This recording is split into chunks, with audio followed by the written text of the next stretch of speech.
Oh, how easy it would have been for me to head directly for Alexandria and rid myself with ease of this large-chinned Frankish imbecile.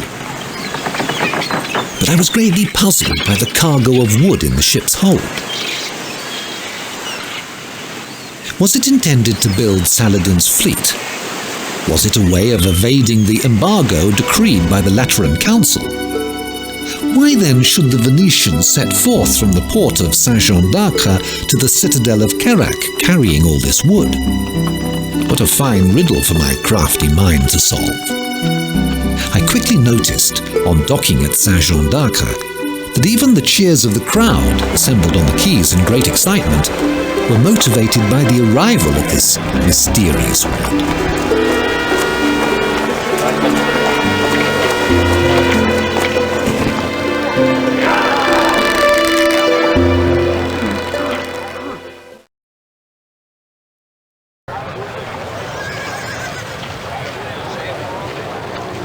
Note that the cargo was berthed in the Venetian quarter. It is therefore by rights the property of the Great Republic of Venice, which I most solemnly represent. Sir Arto, rest assured that thou wilt be greatly rewarded. My dear Sir Arto, take no heed of their prattle. The very noble Republic of Pisa, which addresses thee through my tongue, is very interested in thy wood. Let me invite thee to rest thy weary head in our quarter, where thou canst always live well, so that thou mayest come and collect thy due reward. Oh, valiant Arthur, come with me, prithee, and consider the price that the Republic of Genoa is prepared to pay for thy cargo.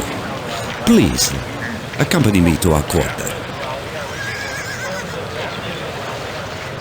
Congratulations, my fair Arto, for thy valor and loyalty. We are most grateful to thee for having been able to bring this highly important cargo safely to its destination. Thou seest, this wood is so rare in these foreign lands. Rare, therefore precious. I leave thee to imagine what such goods would become if left to fall into the hands of the merchants and other money grabbers of this town. Competition is anything but friendly. Dear sirs, hear me out. Has not the cargo already crossed the harbour chain? It is, therefore, the property of King Baldwin, God bless him. The wood must therefore be taken to be stored in our quarter of the chain, where the royal customs are located.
Arto quickly saw what sort of trap he had walked into.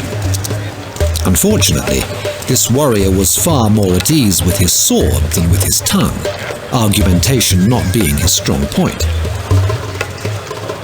I thus decided to come to his aid, bringing the little gathering's attention to the fact that, according to certain articles of law, which Paul had curiously forgotten, he was the sole and legitimate owner of this so coveted wood. He therefore had every right to go to the caravansary and sell it at auction, as is the custom in these parts. I thus got that jabbering crowd to shut their traps, and at the same time won the confidence of the Frank. Meanwhile, whilst they continued to squabble like chicken sellers at the market, I skillfully managed to pilfer the logbook of the Lucina, whose contents continued to deeply intrigue me.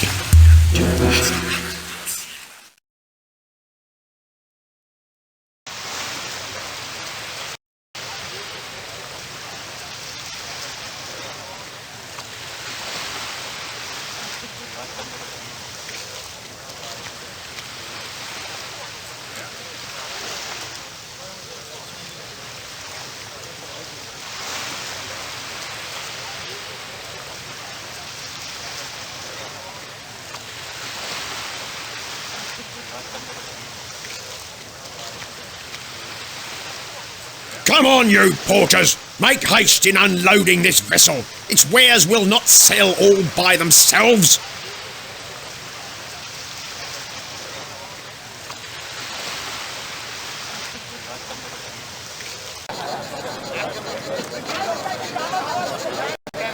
Indeed, they will come from all over Arabia and the Byzantine Empire.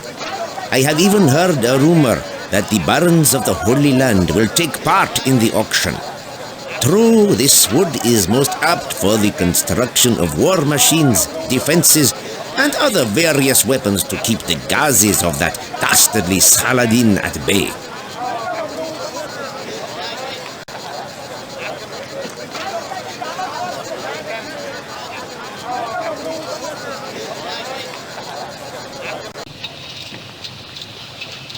Merchants from the four corners of the globe will be coming to the auction. When those from Little Armenia, Egypt, and Syria arrive, it will be like cats set among pigeons. May the best man win. Merchants from the four corners of the globe will be coming to the auction. When those from Little Armenia, Egypt, and Syria arrive, it will be like cats set among pigeons. May the best man win. Is it true, Your Holiness, that sly fox Raymond of Tripoli is making his way here with the intention of procuring this wood for himself? I am sure that God will not allow such a thing. Other noble barons of this land are certain to buy it and put it to a far better use.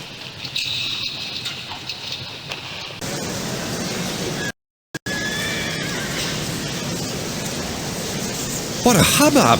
What bustling activity! There was less of a disorder when Jesus threw the moneylenders out of the temple, but that's not the start. When the Lord from the Ultra Jourdain arrives, we're guaranteed a magnificent spectacle.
As the bids grew larger and larger, from the jostling and bustling crowd, a booming voice sounded forth like that of Stentor before the walls of Troy, drowning out the squawks of the other buyers.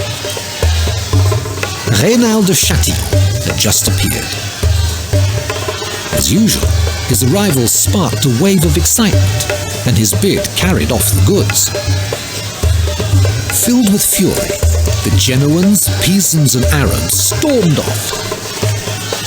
The local barons and nobles, barely containing their disappointment, returned to the Hospitallers' quarter, where a special session of the royal court was being held by Baldwin IV. By my side, I noticed that Gerard of Riedfort and the Doge of Venice seemed quite satisfied by the outcome of the auction. But the happiest of them all was, of course, Arthur, who had never before been the owner of so much wealth. Was the Lady Luck smiling at him? Not all that glitters is gold, fair knight. As the prophet says, sadness oft comes hard on the heels of happiness.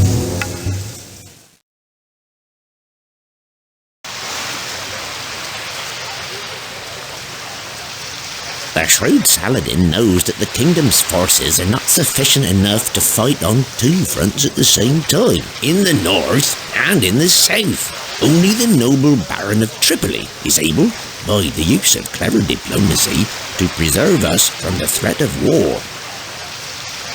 Everybody knows that the king's mother has her own courtiers, who have been pursuing the kingdom's business as they have seen fit for the last 50 years. This part of the court will attempt to impose the famous Guy of Lusignan on our King Baldwin, who some consider an oafish upstart. We're in for some mighty fine shenanigans in our noble land.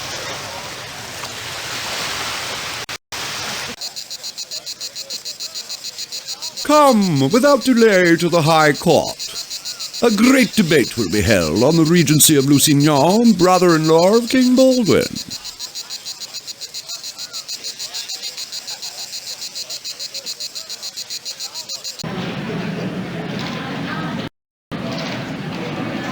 What then is our divine mission? To survey and protect the holy tomb of Christ. Therefore, my resolution is clear. We should tolerate no compromise with Saladin the Infidel. The party of the court is our only hope.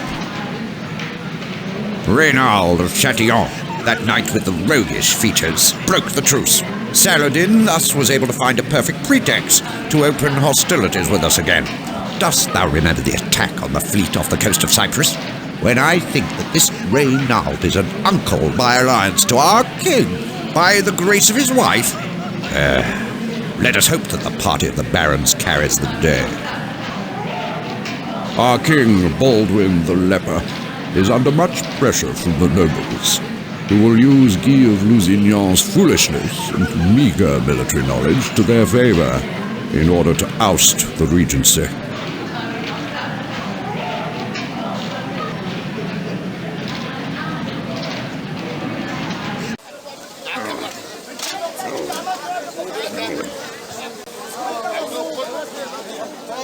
Sir Arthur, I take a shine to daring chaps such as thee. Wouldst thou like to join my troops? They, with the soldiers of the temple, are going to escort thy cargo of wood to the fortress of Kerak of Moab, my domain in the Ultra-Jordan. If thou art willing to run certain risks under the eastern skies, thou shalt only be richer for it.